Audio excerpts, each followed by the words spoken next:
Hey, this is Jack, Hunter, and Derek, here to talk to you about the murder of Heyman Lee. But before we begin, this episode is brought to you by the Sofa King, where our prices are so fucking low. Now that we got the sponsor out of the way, let's get back to the episode. We as a group have looked and gathered enough evidence to show that Anand Syed is guilty for the murder of Hay. Here's what Derek has to say. Anand is a 17-year-old teenage Muslim that had an uncle that could make him disappear if something like the killing of Hay occurred. Prior to Anand's case, a Pakistani who went on bail fled the country back to Pakistan.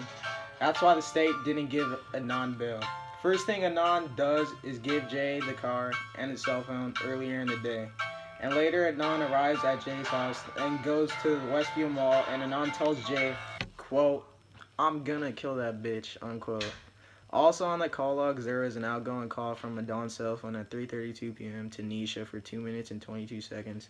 Anand has been saying that he was never with Jay after school ended and before track practice started. He was also at the library checking his email, talking to Asia, hanging out, before his track practice started at 4 p.m. So this call to Nisha at 3:32 p.m. destroys that claim that he never left school after school, got out, and prior to track practice. It basically proves that Anand and Jay were together at 3:32 p.m. as Nisha was one of Anand's girlfriends in Silver Springs, Maryland, and has not been tied in any way to Jay whatsoever. So Jay wouldn't be calling Nisha from Anand's cell phone and speaking to her over 2 minutes. Anand, I believe, this call to Nisha at 3:32 p.m. while he was with Jay, and this in essence makes me definitely believe that Anand and Jay were both involved and both had a role in Hay's murder. When Hay went missing, Anand never decided to contact Hay, which was very convenient because he killed her. Investigators also found fingerprints inside Hay's car and also on a map they found, which was of all the places they were at or headed towards. During the podcast, a guy named Josh that worked with Jay at the porn video store said that Jay was scared of somebody and said that it was Anand Syed, who had threatened to hurt Stephanie if he said anything. Another piece of evidence that makes Anand guilty is when Sarah was questioning Anand and how she brings up the idea of anybody being able to kill, because if he were to admit that he could have snapped and killed A, it makes the idea of him committing the murder more plausible, and it's too real for him. The last piece of evidence is Anand being a manipulative sociopath. Anand is a manipulative person. He never says anything ever that is conclusive unless it has already been proven to happen. Anand never had a genuine reaction to anything that is said. He always waits until he knows what reaction Sarah is looking for, then feeds her that. Anand did not kill Heyman Lee. The entire court case was poorly executed by the state and by Christina, Anand's lawyer at the time. The state, one, did not test or check the evidence of Anand's involvement with Hay, and yet still incarcerated Anand. Only evidence against him is a call records which came from Jay, an unreliable source. He has changed the story multiple times. Anand did not kill Heyman Lee. The entire court case was poorly executed by the state and by Christina, Anand's lawyer at the time. The state, one, did not test and or check the evidence of Anand's involvement with Hay, and yet still incarcerated Anand. Only evidence against him is the call records, which came from Jay, an unreliable source. He has changed the story multiple times to the police, what makes him valuable in court. Second, the state's time for when they said Anand killed Hay was 2:36. Best Buy from the school takes 18 minutes. Hay stops for some fries at the gym. That gives Anand 1.5 minutes to kill Hay. As Anand said, at his school there's a, quote, ton of traffic, unquote. So for him to kill her, this had to be done as fast as possible with no errors. Summer, Hay's friend and wrestling team assistant manager, said she talked to Hay for 10 minutes after school, meaning Anand could have never approached her. Jay's story of Anand calling him at Best Buy is another lie.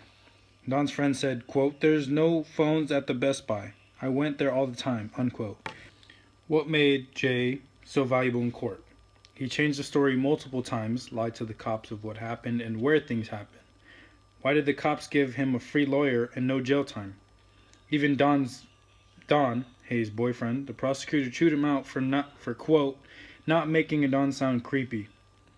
unquote. As his mother said, quote, "We are the subject to discrimination," unquote. Could this be another case of discrimination? Adon's lawyer, Christina, wasn't good. She never contacted Adon's alibi, Asia McClain, to testify against the state.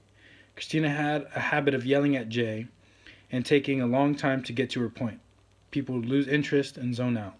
Stella, who was a part of the jury, said, quote, "She didn't believe Adon's lawyer," unquote. Christina was attacking Jay, but Jay stayed calm and respectful, which made Christina look bad. A lot of people said that Adon was a, quote, golden child, unquote, that there was no way Adon could kill someone. He doesn't have it in him. I don't think Adon Syed killed Hay, someone else did, not him. Anand's case was not exactly executed poorly. All they missed was little details. The state didn't test the evidence because they knew it wouldn't get anything from it. About Jay, he's a key player, quote, in a way because he says that they were together most of the day and they even got high together. Facts show that it would be difficult to kill Hay and go to Best Buy, then bury her body at Lincoln Park. But they didn't say it could be done. Anand was a high priority suspect because he was the ex-boyfriend and he could have been mad or jealous or both. Just because Adnan was considered the, quote, golden child, unquote, doesn't mean he couldn't kill. Every human has the ability to kill another if motivated enough or mad enough. Again, as Derek said earlier, Adnan wrote himself, quote, "I'm gonna kill that bitch," unquote, which was very obvious to who he was talking about, being Hay. Also referring to Derek, Adnan's fingerprints were on the Lincoln Park where the body was found. Even Jay was scared that Adnan was going to kill him or have his family or, quote, connections kill him because he was terrified. This is all showing how Adnan is guilty and should be in jail for what he has done. The group came to an agreement that Adon is guilty for the murder of Haymon Lee. The evidence gathered proves Adon's involvement and should not be given a retrial and stay in jail for the remainder of his time.